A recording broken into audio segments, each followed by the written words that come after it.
खालिस्तान के नाम पर अराजकता फैलाने वाले डरपोक और भगोड़े अमृतपाल सिंह के खतरनाक प्लान अब एक एक करके सामने आ रहे हैं। पंजाब में दुबई से आकर अमृतपाल सिंह एक ऐसी सेना तैयार करने में लगा था जिससे वो जब चाहे आतंक फैला सकता था, और वो ये सब पाकिस्तान की खुफिया एजेंसी ISI के इशारे पर कर रहा था। अमृतपाल दुबई से ही इसका ब्लूप्रिंट तैयार कर पंजाब आया था। अमृतपाल जिस नशा मुक्ति की बात कर पंजाब में अपनी जगह बनाने की तैयारी कर रहा था, दरअसल वही नशा मुक्ति वाला उसका सीक्रेट आतंकी प्लान था। अमृतपाल ने पंजाब में नशे की लत वाले युवाओं को धीरे धीरे अपने आतंकी जाल में फंसाना शुरू किया और फिर नशा मुक्ति के नाम पर खुद ही एक नशा मुक्ति केंद्र भी खोल दिया। वो नशा करने वाले युवाओं से नशा छुड़ाना नहीं चाहता था, बल्कि उनमें से उन नशेड़ियों को अपनी गैंग में भर्ती करना चाहता था जो उसके लिए ईमानदार हो और जिनसे वो जब चाहे कुछ भी करवा सके। इसके लिए अमृतपाल का पूरा प्लान तैयार था। साथ ही अमृतपाल को कुछ ऐसे लोगों की भी तलाश थी जो उसके लिए इन नशेड़ियों को हथियार चलाने की ट्रेनिंग दे सके, जिसके लिए उसने कुछ ऐसे वेल ट्रेंड फौजियों से भी संपर्क साधा था जिन्हें आर्मी से गलत व्यवहार के लिए निकाला गया था या जिनका कोर्ट मार्शल हुआ था। अमृतपाल ऐसे लोगों की मदद से पाकिस्तान की खुफिया जिहादी ISI एजेंसी के इशारों पर पंजाब में आतंक मचाने की तैयारी में था।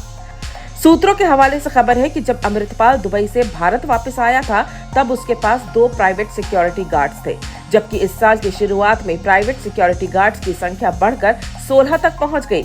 इसमें चौंकाने वाली बात ये थी कि अमृतपाल के 7 प्राइवेट सुरक्षाकर्मी युवा थे जो उसके नशा मुक्ति केंद्र पहुंचे थे। उधर अमृतपाल के षड्यंत्र की जांच कर रहे अधिकारियों ने खुलासा किया है कि नशा मुक्ति केंद्र में रहने के दौरान इन युवाओं को ट्रेनिंग दी गई। नशा मुक्ति केंद्र में पहुंचे युवकों को बरगलाया गया और उन्हें हथियार चलाने की ट्रेनिंग दी गई। साथ ही ऐसे युवकों को मारे गए आतंकी दिलावर सिंह का रास्ता चुनने के लिए भी उकसाया गया, जिसने आत्मघाती हमले में पंजाब के पूर्व मुख्यमंत्री बेअंत सिंह की हत्या कर दी थी। साथ ही खराब व्यवहार के चलते सेना से निकाले गए पूर्व सैनिकों को अपने साथ मिलाना अलगाववादी खालिस्तानी अमृतपाल के लिए काफी फायदेमंद था, क्योंकि इनके पास पहले से ही आर्म्स लाइसेंस होते हैं, जिससे उसका संगठन कानून के शिकंजे से आसानी से बच सकता था। बताया जा रहा है कि 2 पूर्व सैनिकों वरिंदर सिंह और तलविंदर सिंह ने उन युवाओं को हथियारों की ट्रेनिंग दी थी जो नशा मुक्ति के षड्यंत्र जाल में फंसकर अमृतपाल के एजेंट बने थे। अमृतपाल के मंसूबे खतरनाक थे और धीरे धीरे वो अपने प्लान में सफल भी हो रहा था। ये सब ISI के प्लान के मुताबिक हो रहा था, लेकिन भारत सरकार ने अमृतपाल को ऐसा झटका दिया कि अमृतपाल का पूरा पाकिस्तानी प्लान धरा का धरा रह गया और अब अमृतपाल चूहे की तरह इधर से उधर भागता फिर रहा है।